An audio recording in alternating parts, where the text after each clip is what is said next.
Good day, brothers and sisters. Well, it's the Christmas season once again. And oftentimes we're caught up in the so-called Christmas spirit, which is basically commercialized. So we think of Christmas in terms of giving gifts, family reunions, parties, and bonuses. Oftentimes, this is what Christmas means to us. We've often forgotten that Christmas is not about these celebrations. It's not about Christmas bonuses. It's not about parties. It's not about reunions with family or friends. It's about Jesus Christ coming into this world as God incarnate with a purpose and a mission. And what was that purpose and mission? It was to save mankind. Jesus was born to die. And after death, he would be resurrected and he would ascend on high, having accomplished the great purpose of redemption. My dear friends, the Lord Jesus Christ did not need to do that. He has no obligations to men. He has no debt to pay. And yet he did it for one purpose, because of love. John 3:16 states, "For God so loved the world that he gave his only begotten Son, that whosoever believes in him shall not perish, but have everlasting life." My dear friends, let's celebrate Christmas, but let's celebrate it the right way. Shall we worship the Lord at this time?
your name in all the earth. All creation sings, every nature shouts of your wondrous works, O Lord. Oh, glory to our King. Oh, glory to our King.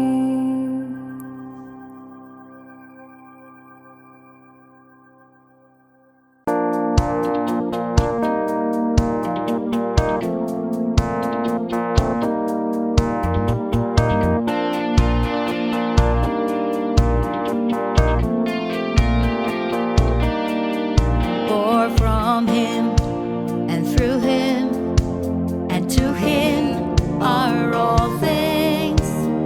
To God be the glory. To God be the glory. To God be the glory forever. Amen. He is the beginning, the firstborn from the dead. All things he created, he holds all things together. For from him and through him and to him are all things. To God be the glory. To God be the glory. To God be the glory forever. Amen. May we live for your glory, serving you with all our might. Keep us pure, blameless in your sight. We offer you our lives. Be glorified, O God. May we live for your glory, serving you with all our might. May we live for your glory, serving you with all our might. Keep us pure, blameless in your sight. We offer you our lives.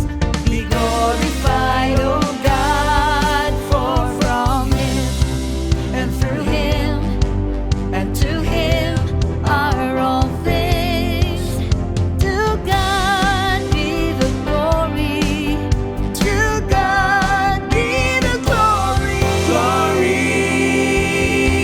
To God be the glory forever. Amen. Forever. Amen. To God be the glory. To God be the glory. To God be the glory forever. Amen.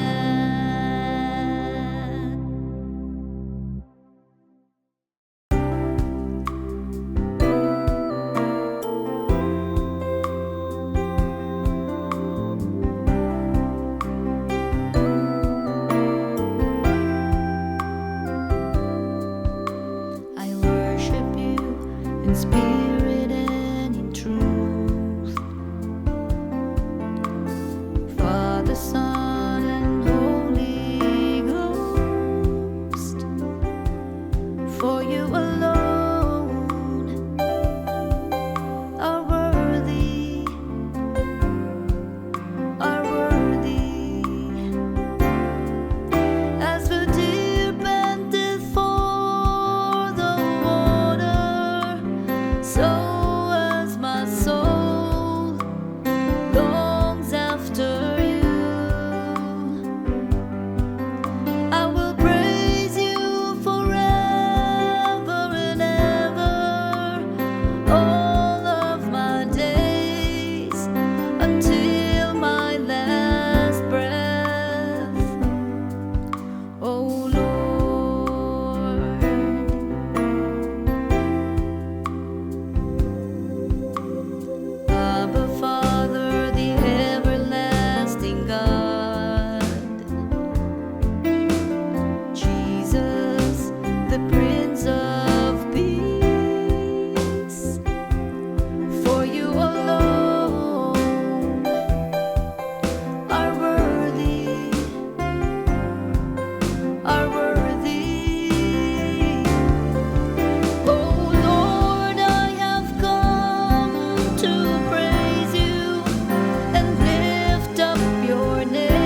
Jesus to me.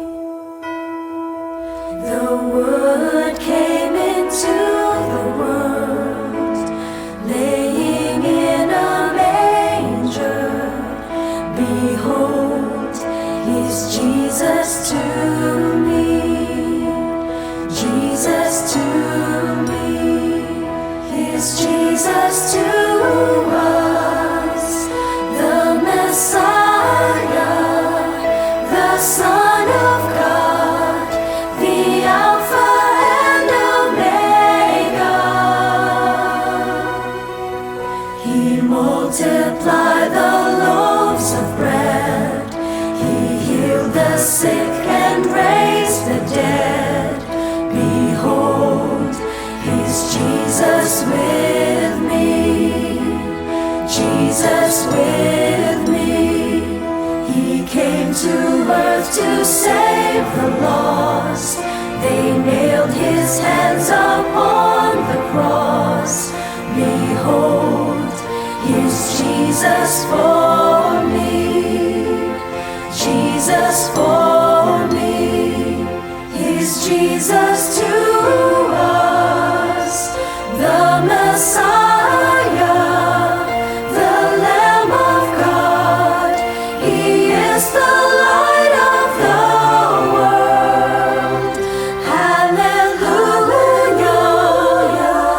hallelujah. Everlasting God is coming back again. He saved my life and gave me hope. I worship Him before His throne. Behold, His Jesus in me, His Jesus to me, His Jesus to us, Jesus to us.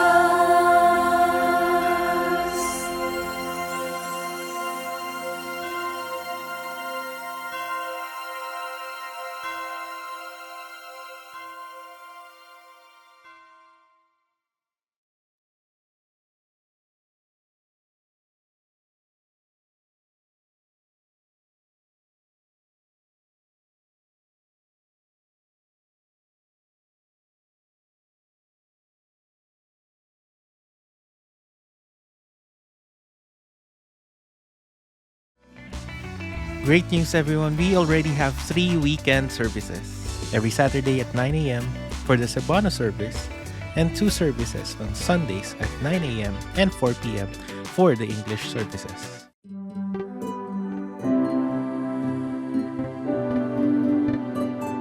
Dear friends, what a blessing it is that we now have a guest speaker for our Christmas message.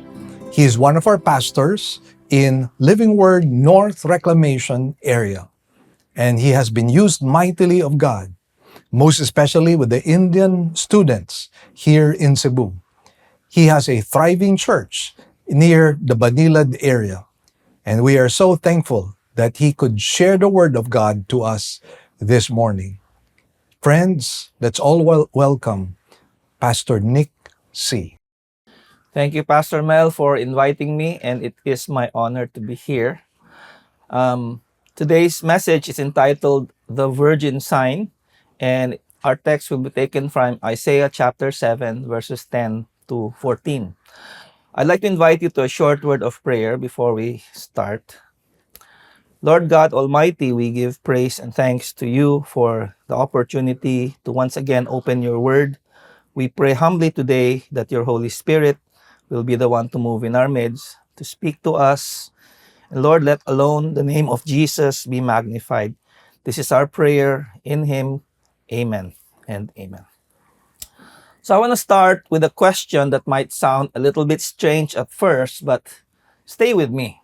Have you ever refused a gift that you desperately needed? Maybe it was pride, maybe it was fear, maybe you did not want to feel like you owed someone something. But there it is, a gift offered with genuine love, and you said, no thanks, I got this. Let me paint you a picture. Imagine it's Christmas morning. You come downstairs, and under a tree is a beautifully wrapped gift with your name on it. The wrapping is thoughtful, it's intentional. The giver is someone who loves you, standing nearby, watching with anticipation in their eyes. They can't wait for you to open the gift. But instead of reaching out to the gift and tearing it open like, a child with excitement, you say something like this: "Oh no, I could not possibly accept that. I don't want to impose. I don't really want to be presumptuous. Really, I'm okay. But thank you so much for thinking of me." Now, how do you think that would have affected the giver? Maybe disappointed, confused, even hurt, right? They did not offer the gift to burden you. They offered it because they love you, because they saw a need, because they wanted to bless you. Now, let me press that picture a little bit further. What if you did not refuse the gift out of humility, but out of pride? What if the real reason that you said no was because accepting the gift is to admit that you needed help? And what if receiving the gift required surrendering control and that felt too risky for you? That's where we are going today. Because in Isaiah chapter 7, we encounter one of the most tragic and at the same time the most glorious moments of all of Scripture. A moment when God Himself offers a gift so extraordinary, so overwhelming, that the king who receives the offer refuses even to ask for it. And yet, in the face of that refusal, God gives the gift anyway. And church, we are still unwrapping that gift today, centuries later. So I want to invite you to turn with me to Isaiah chapter 7. We're going to be looking at verses 10 to 14. But we need to understand the setting first, because without the context, we're going to miss the weight of what God is doing here. So the year was about 735 BC. Judah, the nation of Judah, was in crisis. Two enemy nations, Syria and the northern kingdom of Israel, have joined forces and are marching towards Jerusalem with the goal of overthrowing King Ahaz. And scriptures tells us that Ahaz hears the news about all of this, and in Isaiah chapter 7 verse 2, it describes to us how he reacts. It says his heart and the heart of his people shook as the trees of the forest shake before the wind. Well, that gives us an idea that this was not mild concern. This was panic. And so Ahaz does what any king preparing for a siege would do. He goes to inspect the city's water system to make sure that they would have enough water supply to outlast the enemy. He surrounded himself with military advisors. He was running calculations. He was making plans. And in his mind, he actually already has decided what to do. He's going to call on Assyria. Assyria was the regional power at that time, kind of like the Philippines asking for help from the United States. You can read that in 2 Kings chapter 16. Now, it is a terrible plan. It will drain the temple treasury. It will cost the independence of Judah. It will lead to spiritual compromise. But it felt comfortable for him. It feels visible. He wants a solution that he could see and manage. And into this moment of fear and calculation, God would send the prophet Isaiah. Isaiah meets with Ahaz and delivers a message to him, which basically says, do not fear. These kings will not succeed. The Lord will make you stand. You can read that in the earlier verses of Isaiah chapter 7. But here's the thing. Ahaz does not believe it. He's already made up his mind. God's invisible protection does not feel as real as the visible army of Assyria. And so God, in His remarkable grace, decides to offer Ahaz something more, something unprecedented. And this is where we pick up our text today. In Isaiah chapter 7, verses 10 to 14, here's what it says. Again, the Lord spoke to Ahaz, as a sign of the Lord your God, let it be as deep as Sheol or high as heaven. But Ahaz says, I will not ask, and I will not put the Lord to the test. And he said, Hear then, O house of David, is it too little for you to weary men, that you weary my God also? Therefore the Lord himself will give you a sign. Behold, the virgin shall conceive and bear a son, and shall call his name Emmanuel. Now, you've probably heard that passage before, especially verse 14 at Christmas, right? Matthew quotes that when he describes the birth of Jesus. So many of the Christmas carols allude to it. Every song that we sing about a child born or God in the flesh or God with us echoes a promise that was first spoken in Isaiah chapter 7. But today, I want us to look at this with different eyes. I want us to understand what happened in that moment when God and Ahaz had that conversation and what that reveals about our hearts in the midst of our attempts to control our lives. Because here's what we're going to learn from this passage is that God's covenant love cannot be stopped by human unfaithfulness. God's covenant love cannot be stopped by human unfaithfulness. That's good theology. In fact, that's the heartbeat of Christmas. Because Christmas is not merely a warm story about a baby in a manger. Christmas is the story of a God who refuses to give up on his people, even when his people has given up on him. It's the story of a promise that spans centuries.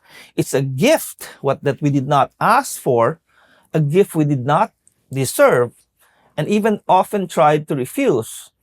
But God gave it anyway. And it begins here, in a confrontation between a terrified king and a faithful God. So at some point, every one of us have been like King Ahaz. We all stood at a moment when God offers us something we truly needed, and yet we refused. Not because it was not good, but because we were probably afraid of what it might cost us. So here's where we're going to be heading today. We're going to look at this passage in three movements. First, God offers an unlimited sign. Secondly, Ahaz refuses the sign. And thirdly, God gives the sign anyway. And my prayer is that somewhere along the way, God will meet us exactly where we are today. So let's begin with the first movement. God offers an unlimited sign. Have you ever been invited to a restaurant and your friend says to you, order anything you want.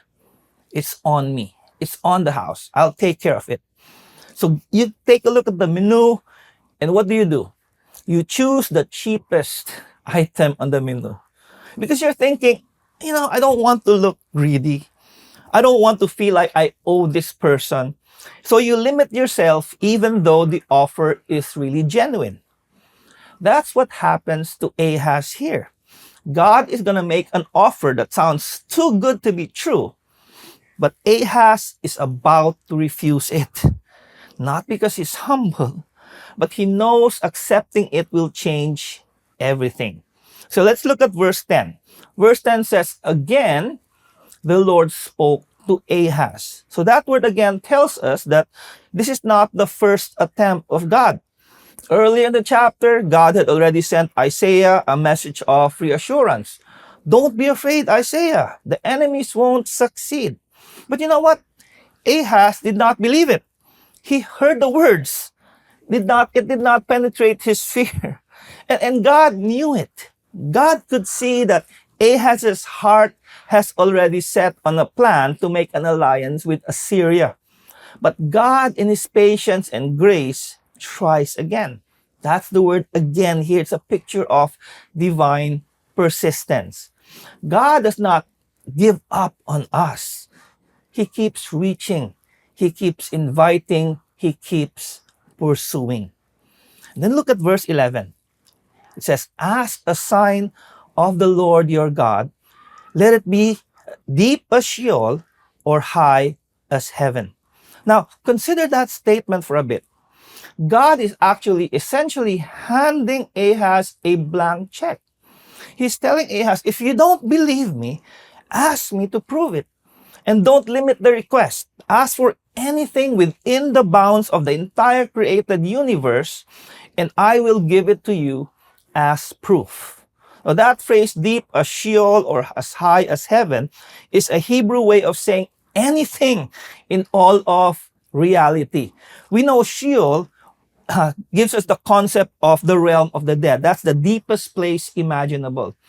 And heaven, of course, is God's throne room, the highest place conceivable. In other words, God is saying, name anything, anywhere from the depths of death to the heights of the throne, and I will show you. I mean, God is saying, name anything, anywhere from the depths of death to the heights of my throne, and I will show you.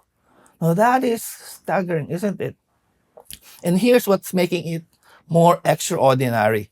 Because usually the Bible tells us that we must not test God, right?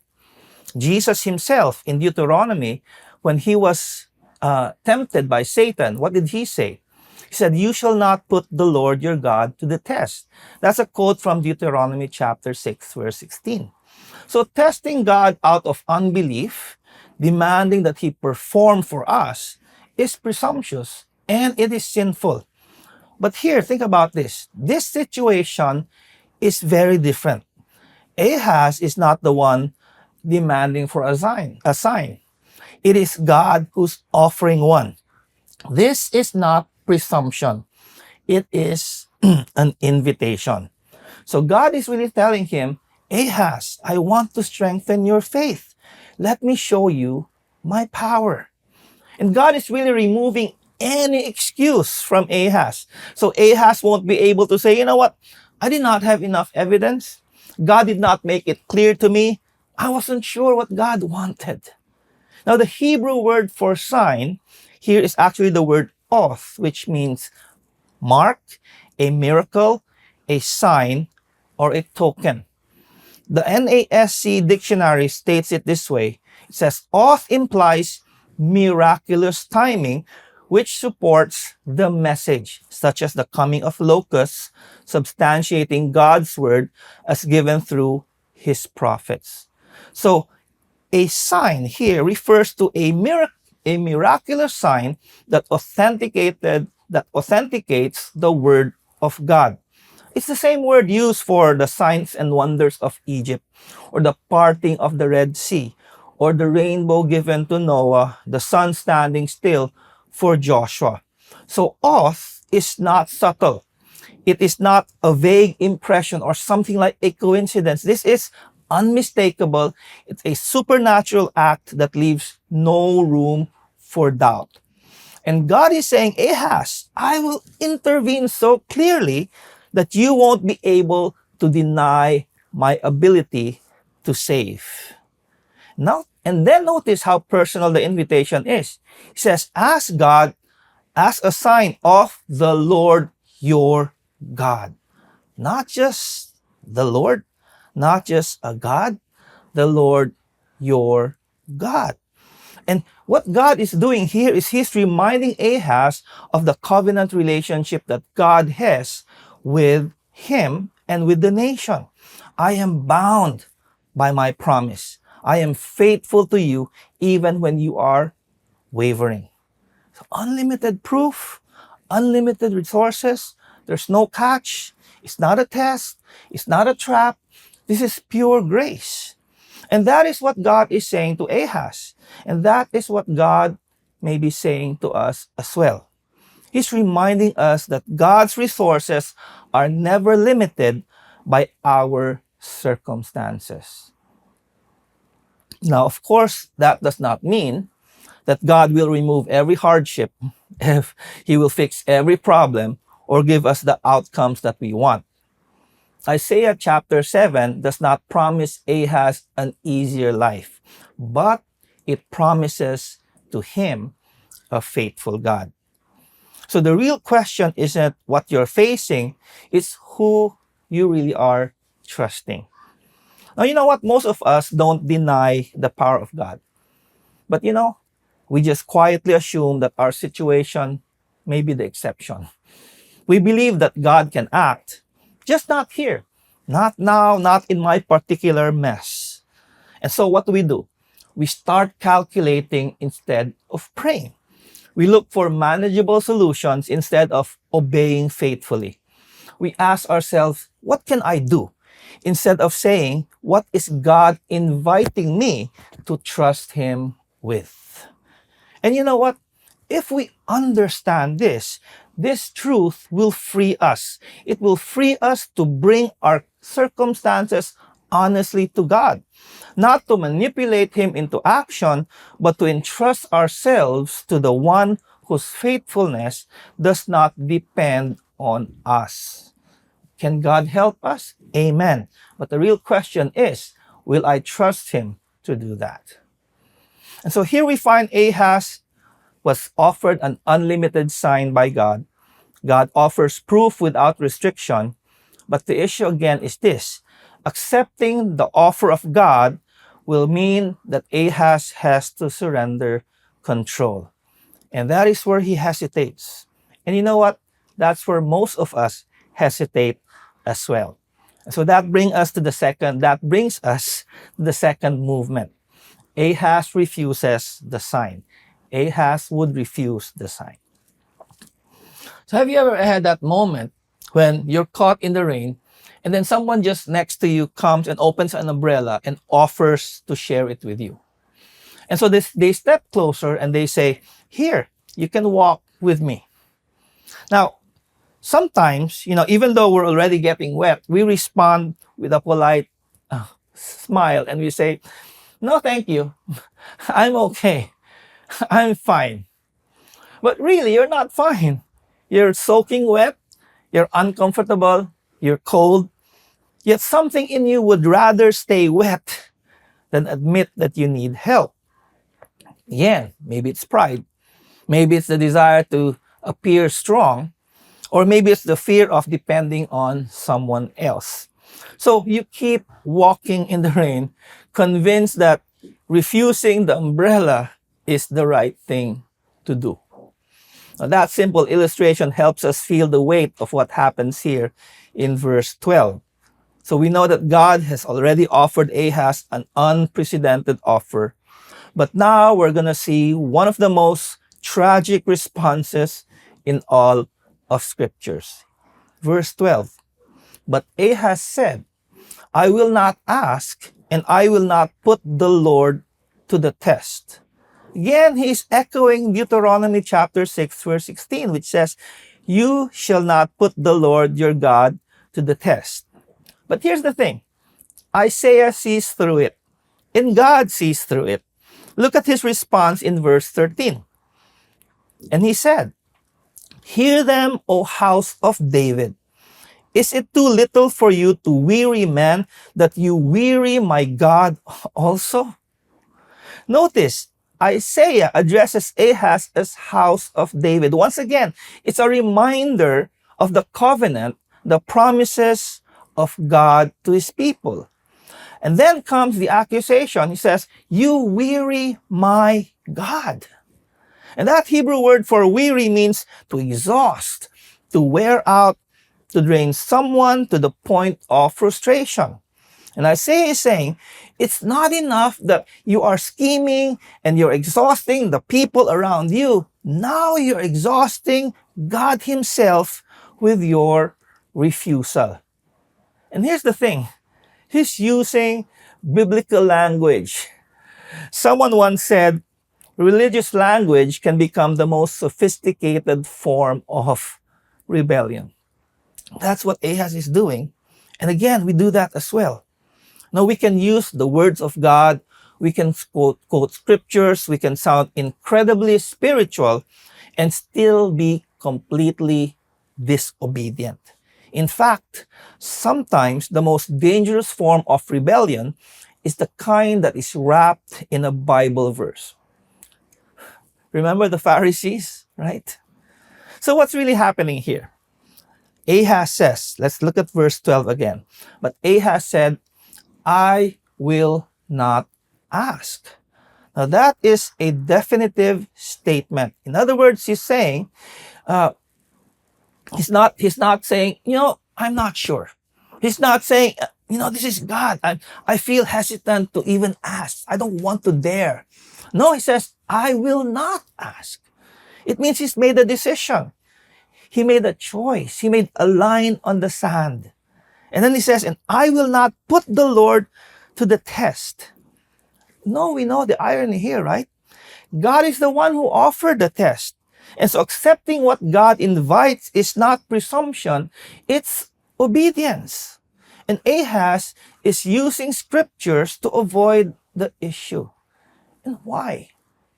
Because accepting God's sign would require him to trust the plan of God.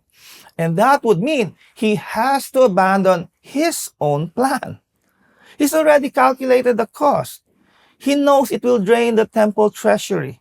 He knows it will make Judah a vassal state. And yes, he knows it's going to require religious compromise. But at least it's a solution that he could see. And accepting God's sign would have dismantled his sense of control. Because if God showed his power, Ahaz no longer has any justification to have this alliance with Assyria. He could no longer keep God as just one of the other options out there. He would have to abandon his own plan and surrender to the plan of God. And I think that's really the tension in this passage. Think about driving. The difference between driving a car and being a passenger. When you're driving, you decide, right? You decide the route, you control the speed, you brake when you know it's needed. And even if you're headed somewhere uncertain, there is a sense of security because your hands are on the wheel. Being a passenger is very different. You have to trust the driver. You may know they're capable, but you're not in control. You cannot override their decisions.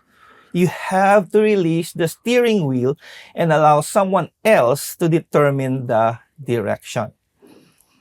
And you know what? That's the kind of surrender that God is inviting Ahaz into. It's the kind that he resists.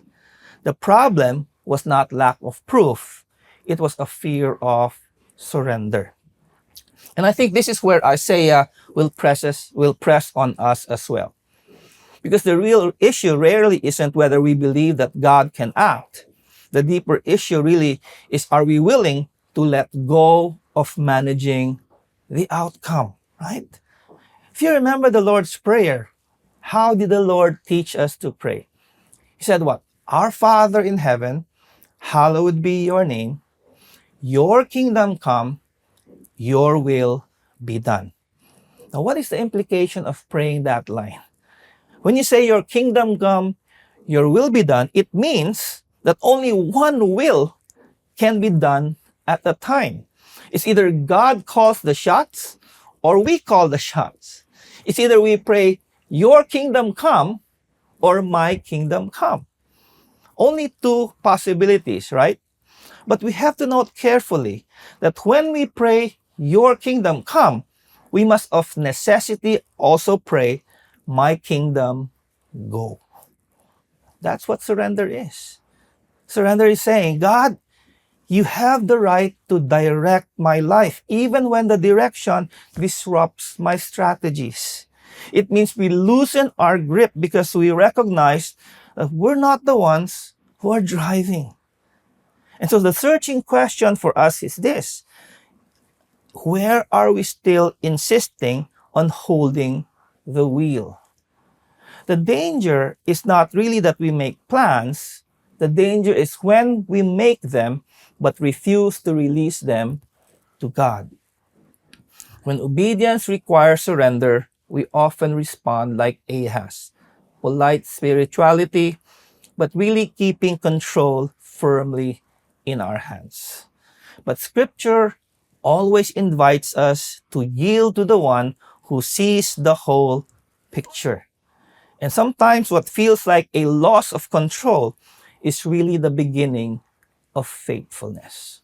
And so the question we must ask ourselves is this: what area of our life is God asking us to surrender to Him today? You know, Ahaz's refusal did not make God any less powerful, but it did change what he experienced. It set in motion a chain of consequences that would affect his life, his kingdom, and his legacy. You know, within a few years, that alliance with Assyria that he chose would lead Judah to become a vassal state. It led to massive tribute payments. It really drained the temple treasury. It led to religious compromise. Ahaz actually would build an altar to the Assyrian gods in the temple of God. And it led generations to spiritual decline. All because he refused to trust God and wrapped that refusal in spiritual language. Now, up to this point, we might be thinking, wow, what a tragic story. How could Ahaz do such a thing? But here's what's remarkable. Here's the reason why we are reading this story thousands of years later. Here's the reason why this is in the Bible. God doesn't let Ahaz's refusal have the final word. Ahaz may have refused, but God gives it anyway. And that's our third point. God gives the sign anyway. You know, whenever there are calamities, rescue operation teams are often dispatched whenever a distress signal is received. And sometimes the signal is very clear, and sometimes it's sustained, but sometimes it's just one signal and then it goes silent altogether. But for the rescue teams, silence does not really mean safety. Rescue teams are trained to assume the worst and not the best. So when a stress signal fades, even when there are no more further communication, the rescue teams will still go.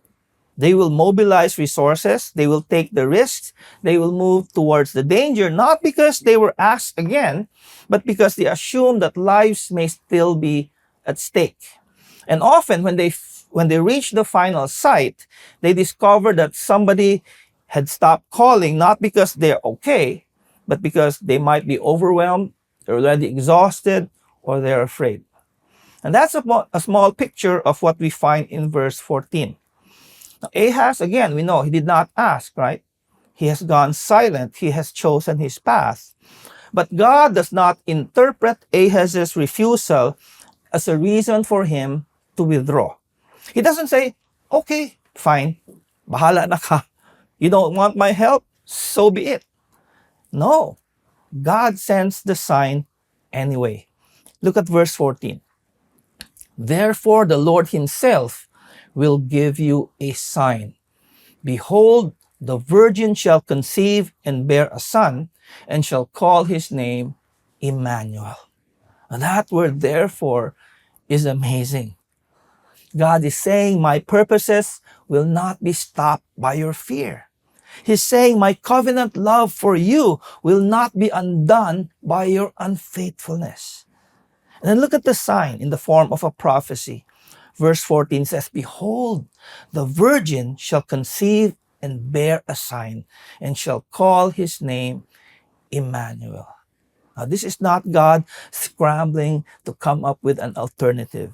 This is God saying, my covenant stands true. It cannot be stopped by your unfaithfulness.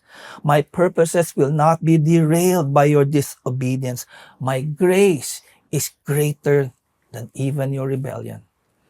And you know what? That reminds us that God's covenant faithfulness does not depend on our faithfulness. It depends on his character. If God promised, think about it this way. If God's promises depends on us getting everything right, there would be no Christmas. There would be no gospel. There would be no hope. Right? Now, before we look into this sign further, I need for us to understand something. This particular prophecy has two layers. Biblical scholars call it a dual fulfillment or a near and far fulfillment. The idea is this. It's like Isaiah was looking at a mountain range. That's the prophecy. But he does not see that further up the mountain, there's further up this particular mountain, there is another mountain. So Isaiah will speak words that has immediate meaning to his own time. But those words actually has a deeper meaning which will be fulfilled in a future time. Let me just show you both layers before you sign out from me. The first layer is the immediate sign. The immediate sign. Notice what it says. The virgin shall conceive and bear a son. So Isaiah is likely referring to a child in that generation who's going to function as a living timeline. Because look further in verse 16. Verse 16 says, "For before the boy knows how to refuse the evil and choose the good, the land whose two kings you dread will be deserted." So what is he saying? He's saying before this child is going to be old enough to be able to distinguish between right and wrong, maybe 2, 3, a couple of years, the two kings that's threatening Jerusalem will be gone. That immediate crisis will be over. That's what verse 16 is saying. And that Hebrew word for virgin is the word alma, which means a young woman of marriageable age, a maiden. Now, it can refer to a virgin, but it does not exclusively mean a virgin in the miraculous sense. So, in the immediate context, this was a sign about timing. God was saying, Ahaz, even though you won't trust me, I'm going to save the nation anyway. And here's the timeline. Before this child grows up to be able to distinguish between right and wrong, your enemies will be gone. And that's actually what happened. Within a few years, both Syria and the northern kingdom were conquered by Assyria. The threat to Jerusalem was eliminated. God kept his word even though Ahaz did not trust him. So this near fulfillment was about assurance. God was saying Judah will survive because God is still with them. And that really mattered at that moment. God wanted Ahaz to know that he had not walked away. But that's the first layer. You see, if that were only the first layer, then this verse will not be in our Bibles today. We would not be talking about it centuries later, and certainly will not be celebrating it at Christmas. Because here's the second layer. The second layer is the ultimate sign. Now, 700 years later, a man named Matthew is writing an account of Jesus' life.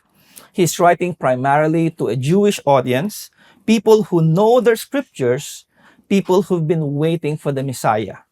And so when he gets to that part about Jesus' birth, he does something remarkable. Here's what he says in Matthew 1, verses 22 to 23. He says, "All this took place to fulfill what the Lord has spoken by the prophet.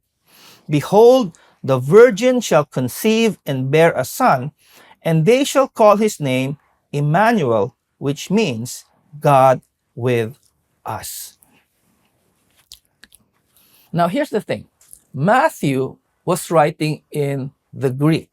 That's the language of the New Testament. The Old Testament language is in the Hebrew. And the word that he uses for the word virgin here is parthenos.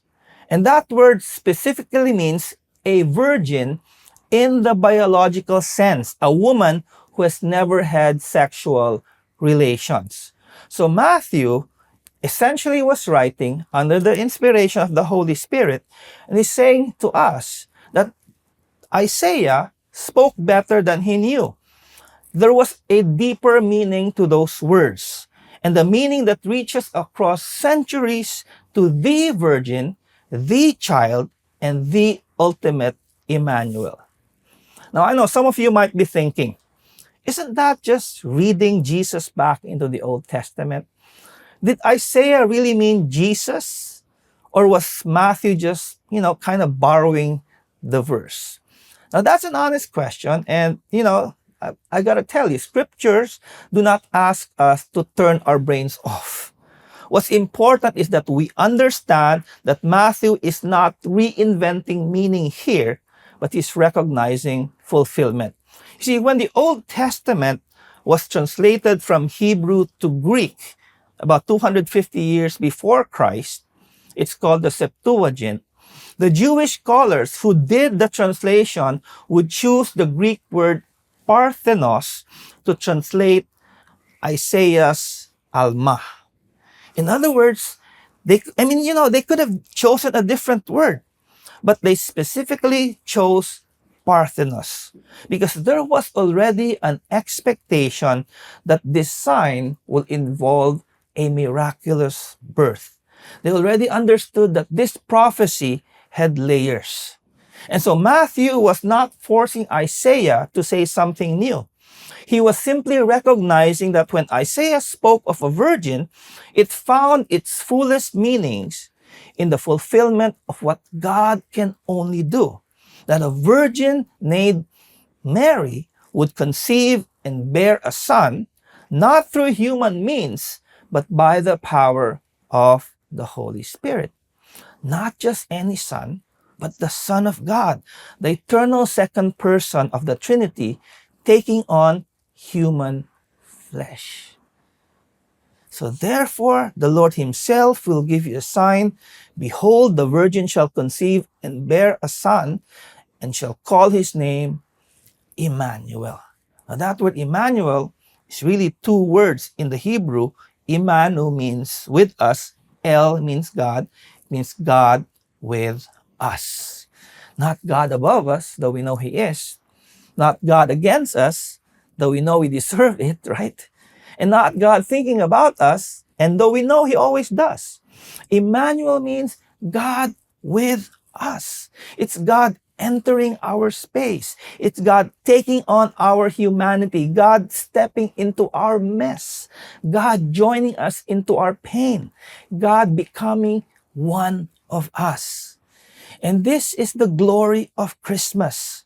The infinite becomes an infant. The eternal enters time. Creator becomes creation. The King of Kings becomes a servant. God becomes man. And he does that not because we're ready, not because we deserve it or that we have earned it. He even does that because we're in rebellion. Do you remember the context? Ahaz has just refused God. He's chosen Assyria over the Almighty God. He has exhausted the patience of God. He has wrapped his rebellion in religious language. And in response to that refusal, in response to that faithlessness, God says, therefore, I myself will give you a sign, Emmanuel. And so when Matthew tells us this happened to fulfill Isaiah's prophecy, he's not just drawing some interesting literary connection. He's saying, this is it. This is what Isaiah was pointing to. This is the ultimate sign that God is faithful, that God is powerful, that God is with us. You know, in the Garden of Eden, before sin enters the world, we are told that God walked with Adam and Eve in the cool of the day. That's God with humanity, isn't it? When God called Abraham, he said, I will be your God, and you will be my people. That's God with Abraham. When God called Moses to lead Israel out of Egypt, God said, I will be with you. That's God with Moses. When Joshua was about to lead Israel into the promised land, God said what? Just as I was with Moses, so will I be with you. I will never leave you or forsake you. That's God with Joshua. When David faced Goliath He said, Lord, the Lord of hosts is with us. That's God with David. And when Israel went into exile in Babylon, God promised to Jeremiah, I know my plans for you, plans for good, not for evil, to give you a future and a hope. And that's God with his people, even in judgment. And then Isaiah says, one day, God will not just be with you in the sense of being nearby. He will be with you by becoming one of you. And 700 years later, in a stable in Bethlehem, that happened. You know, at the end of the Bible, Revelation chapter 21, when John sees the new heaven and the new earth, he hears a loud voice from the throne saying, Behold, the dwelling place of God is with man. He will dwell with them, and they will be his people, and God himself will be with them as their God. From Genesis up to Revelation, the story of the Bible is the story of God pursuing a relationship with his people. God wanting to be with us. And Christmas is the pinnacle of that story. The moment when God did not just speak to us from heaven, the moment when he did not just send prophets or angels to tell us that he loves us, is that moment that he came himself. That's grace, isn't it? That's the gospel. And that's Christmas. God's covenant love cannot be stopped by human unfaithfulness. God's love for us does not depend on our lovability, right? God's commitment to us does not fluctuate with our commitment to him. God is Emmanuel, God with us, not because we deserved it, not because we earned it, not because we asked for it, but because that's who he is. So friends, Christmas is not just a holiday we celebrate once a year. It's not just a sentimental story about a baby in a manger. Christmas is the historical, the actual, the real world entrance of God into human history. Christmas is the fulfillment of a promise made across centuries. It's the proof that God keeps his word, that God loves us beyond measure, and that God will stop at nothing to be with us. Because the virgin did conceive, the child was born, Emmanuel did come. And he's still here. He's still with us. And he still offers himself to anyone who will receive him. And the most stunning part is this. After Jesus rose from the dead, after he would spend 40 days with his disciples, after he had done everything necessary for our salvation, do you know what he said? Matthew 28 verse 20. He said, And behold, I am with you always to the end of the age. Emmanuel did not just come for one Christmas. Emmanuel came and stayed. Jesus is with us right now by his Spirit. And he will be with us every day until the end of time. And then, in eternity, we will be with him face to face forever. That's the promise. That's the gift. That is what God gave in response to Ahaz's refusal, in response to our rebellion, in response to our sin. He gave himself.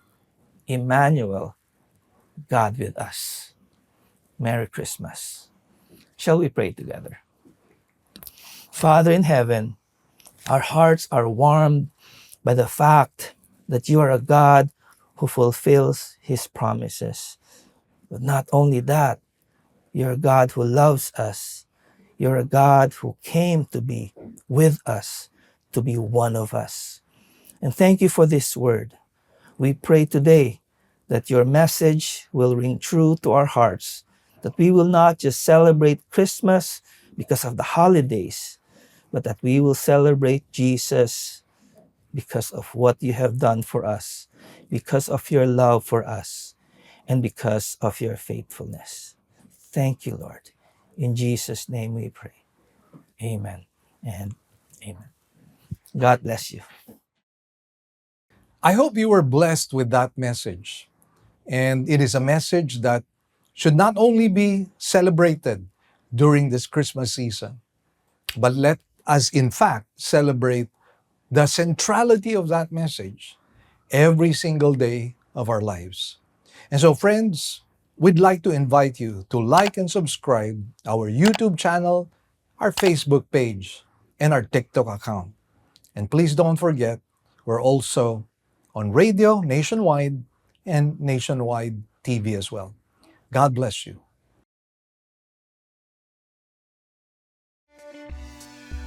Good news, brothers and sisters. Our radio program will now be heard nationwide through FEBC radio stations.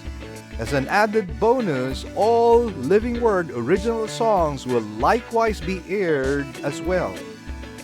So, if you would like to listen to our radio program, we're coming out in the following stations. 702 DZAS AM, broadcasting from Pasig every Sunday, 11 a.m. to 11:30 in the morning.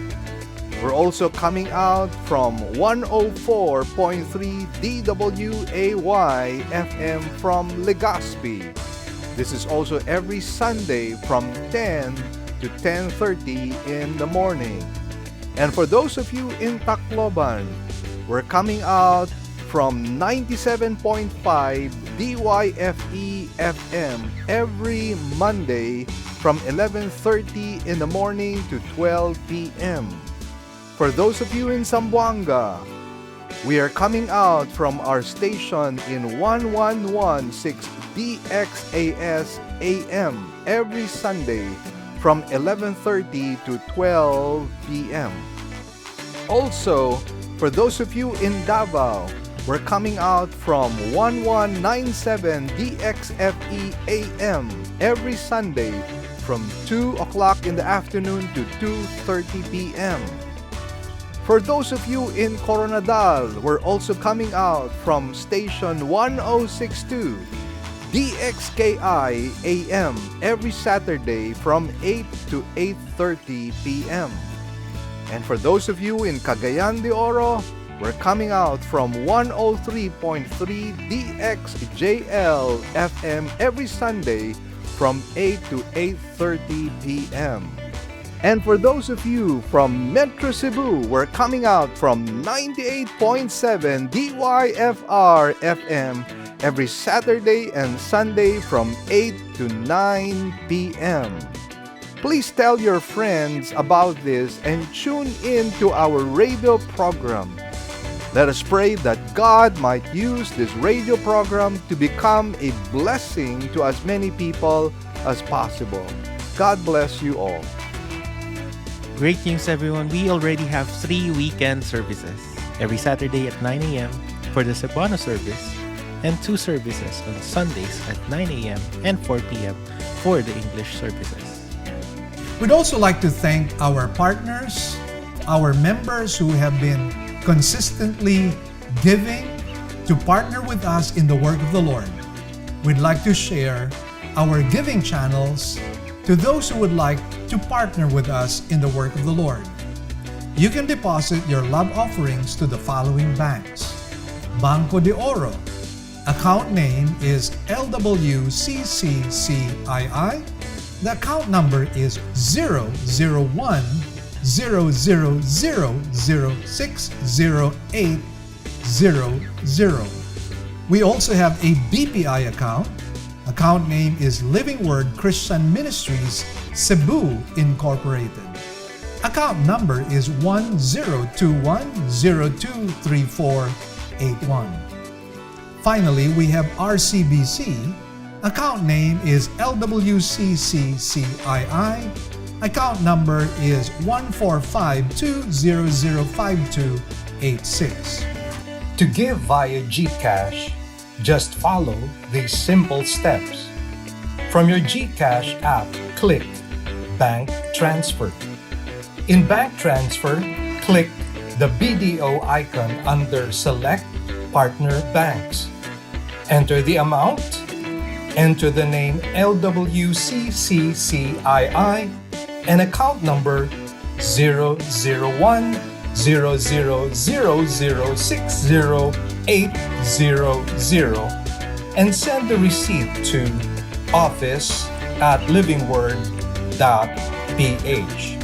Then click Send Money. You may also send your love offerings and donations online through our website.